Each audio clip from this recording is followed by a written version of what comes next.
Hey everyone, it's Thursday, October 5th. As usual, I'm a little bit late to the game on this, but I did want to put my 2 cents in about Anthony Rota, the Speaker of the House of Commons, and the whole Nazi SS Waffen soldier, waffling. I mean, it's just such a joke to me that this even happened. I mean, there's Anthony Rota welcoming this, Waffen SS soldier. His name was Yaroslav Hunka. And then, even in his intro to him, and I know many people have talked about this already. He's saying that he fought against the Russians in World War II. And even Anthony raised his eyebrow because he was like, I know that that's wrong.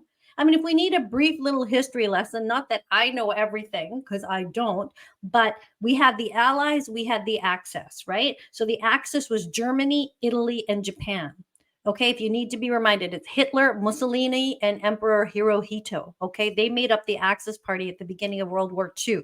The Allies were Great Britain, US, and the Soviet Union. So, I mean, to not even know your history, but he knew. I think Anthony knew. I don't know if somebody else wrote that for him, but the thing that is embarrassing, they all stood up. They all stood up.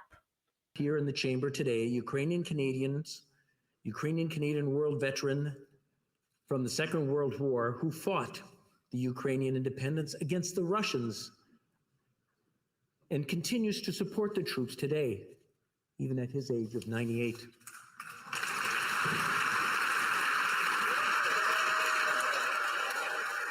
Oh God, look at this. We're all standing after he said that.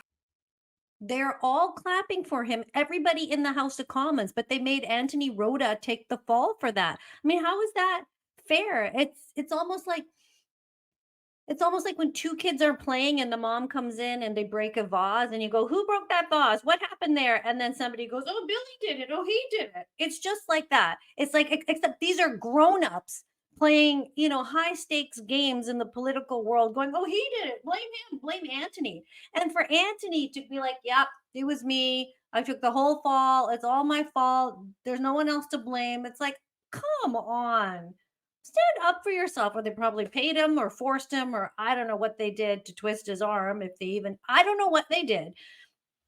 There's probably a backstory there that I'm not too familiar with, but he was the fall guy. He took complete responsibility, absolved everybody else in the House of Commons who stood up and clapped like a bunch of seals or whatever.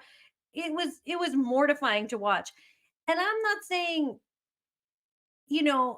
I'm not saying we all know what we would have done had we been living in Nazi Germany, because you can see how people who behave today, they're completely fine with, yeah, I'm fine with the vaccine passport. I'll go sit in Earl's and have a Bellini. You can stand on the street corner and never go in a restaurant for the rest of your life because I'm keeping you healthy.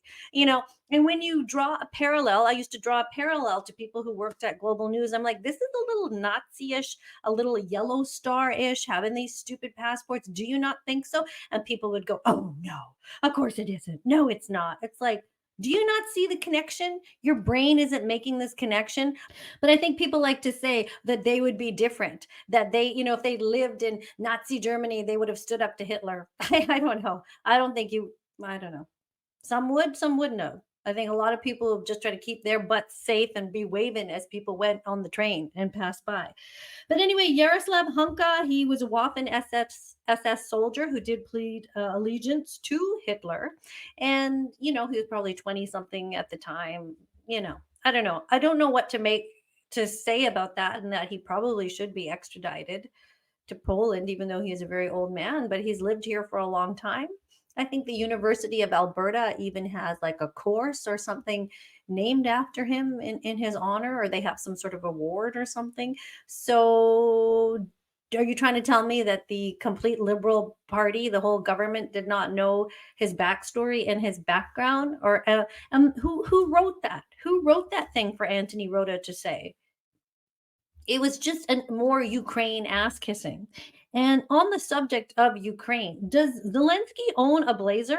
I mean, like, does he, like, he's always just looks like he just, is in costume, like an actor, which he is. We all know that he was an actor who played the president in a reality show, and he looks like a fool standing there in the House of Commons in that stupid army jacket that he always wears. It's like, you need a wardrobe change, and you need to get out of here and stop going around to all the NATO countries begging for money. But that's exactly what they want him to do. That's why he's there. He got to keep that machine going so that Ukraine can continue to be this bizarre playground for the West. It's not like Putin got mad and started a war. There's a lot of backstory. It's complicated to explain. You're not supposed to expand NATO.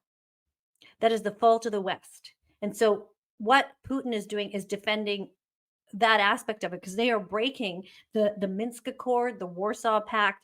I mean, they are breaking that by expanding NATO and trying to take Ukraine in and bring Ukraine into NATO. They are breaking pacts and rules that were made after World War II. And Russia's just got to be like, hey, and the people that are suffering the most are the people that are dying.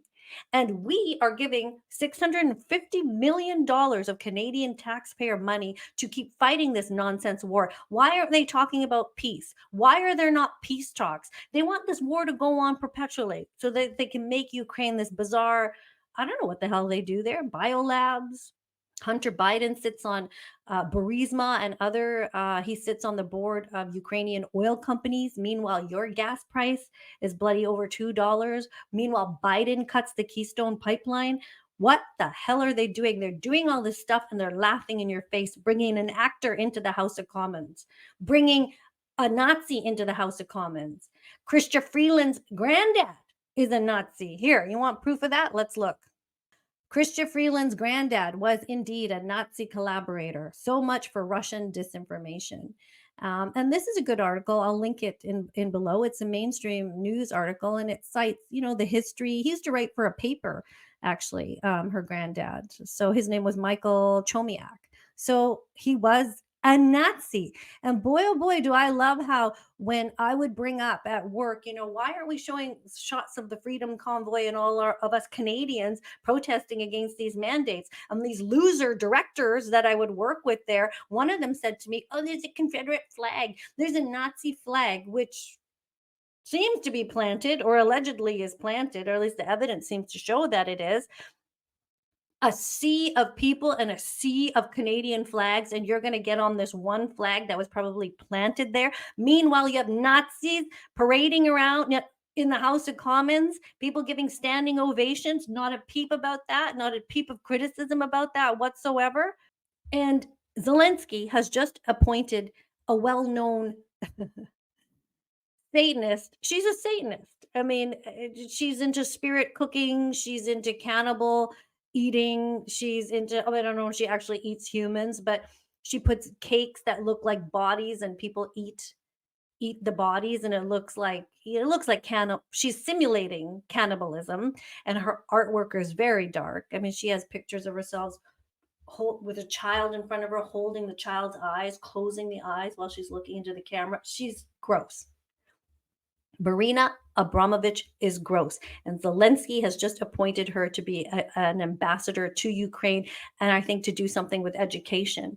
And bloody $650 million of Canadian taxpayer money is going to keep that war ongoing, to support Zelensky in his stupid satanic decisions and the decisions of the West. They're all making these bizarre decisions with our money. If we have $650 million to give to the Ukraine, then that means that we should have money for Canadian citizens. If your friggin' house burned down because of these fires, you deserve money. If you were injured and you're in a wheelchair now, we should pay for your wheelchair and pay for all your therapy and give you money to help you with your bills. If you need a prosthetic arm for some reason, we should be helping you. If you fought in a war for us, we should be helping you. Canadians first. You look after your own first, so that we don't have people living on the streets and people living under bridges and big properties like Riverview that sit empty when that could be made into housing. Do we have clean drinking water everywhere? I mean, do we have what we need for Canadians before we start sending money over to the Ukraine? No, we don't. So get mad about that. You should get mad about that when your gas price is over $2 a liter. There's no need for that. They know exactly what they're doing. They're driving you into poverty. They're doing it on purpose. so that these look at all the things they're doing in the farmers. Remember, I did a story on Simon Hergot's video, stolen water. Look at the restrictions they're putting on the farming, and then going, it's inflation. It's the fault of inflation. Gas prices are a very good way to hide inflation. Ruining crops so we have less is a great way to bring up inflation. Is that what you want to do? That bloody well looks like it. Anyway, going back to today, there's a new speaker of the House of Commons. Okay, so who's this guy? Okay, his name is Greg Fergus, a Liberal MP. I don't know too much about him. Anyway, he's 54 years old. His riding is in Hull, Aylmer, Quebec. So there he is. There's a slight little bit of scuttlebutt that he violated an ethics stipulation, that he's an MP and he's not supposed to write a letter. And he wrote a letter to the CRTC asking to get so that a French TV station could have carriage or what have you, like so that it would be on terrestrial television, so on regular television. So he wrote a letter to the CRTC, but that's seen as a conflict of interest and an ethics violation. So he did do that. I mean, okay, there are worse things. I think friggin' mandating jabs is a massive ethics violation. So I would like to see that sorted out before his little letter to the CRTC. I don't know. They don't handpick these people for no reason. So he's going to be there, a man of color. So the optics look good. Picking this guy, Greg Fergus, right? So, it looks like, hey, we're not racist. We don't love Nazis. And we're not racist at all. We got this guy. So whatever, we'll see what happens. Like I've always said, you should always judge people on the content of their character. Well, like MLK has always said, but most of us know this now. You judge people on the content of their character and the work that they do, not on the color of their skin. So I'm not even going to dwell on the fact that he's a man of color. Other than that, it just looks like a good cleanup move. Now, after this whole Nazi debacle, Justin Trudeau, again, was nowhere to be found during question period. Where does he go? Like he can't, when it's too hot, he gets out of the kitchen, and he sent Karina Gould there, the pregnant woman, to answer questions for it. How low can you go? I don't even know how you call yourself a man. I really don't get it. Anyway, we'll see what happens. That's sort of the latest, and that's my 2 cents, that they just sort of made Anthony Rota take the fall for this and blamed it all on him. We have Nazis in the House of Commons. Chrystia Freeland is a descendant of Nazis. She also sits on the board of the WEF, right? So this complete destruction of what's going on in society, driving you into poverty, is part of her plan. And I'm sorry, but canceling Disney Plus is not going to fix it. Anyway, thanks so much for watching this video. Before I go, I just want you to check out my sponsors. Do you need more cash? Or have you always wanted to start an online business? Well, we are here to tell you that there's a new way to learn some new skills that can earn you an extra $500 to $5,000 per month. On top of this, you will also be helping others, and this opportunity is perfect for beginners. It's all through a new digital marketing course called Learn and Earn Profits Online, brought to you by Nice Guy Marketing. Want to know more? Visit our website or email us today. Nice Guy Marketing, he is actually a very nice guy. He reached out to me after I got fired from Global News, and we sort of kept in touch, and he started this online venture. So if you want to check out his website, that is great. Also, New World Precious Metals are another sponsor to this show. I'm learning more about buying gold and silver and New World Precious Metals. You can just call them up and ask any question you want. What you should buy, how much you should buy. Do you want to keep it in your house? Do you want to keep it at the bank? Do you want to keep it off at a different location? How much?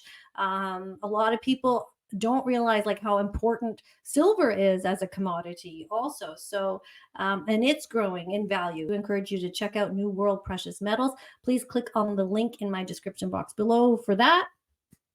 Thank you so much for watching this video today, and I will talk to you all next time.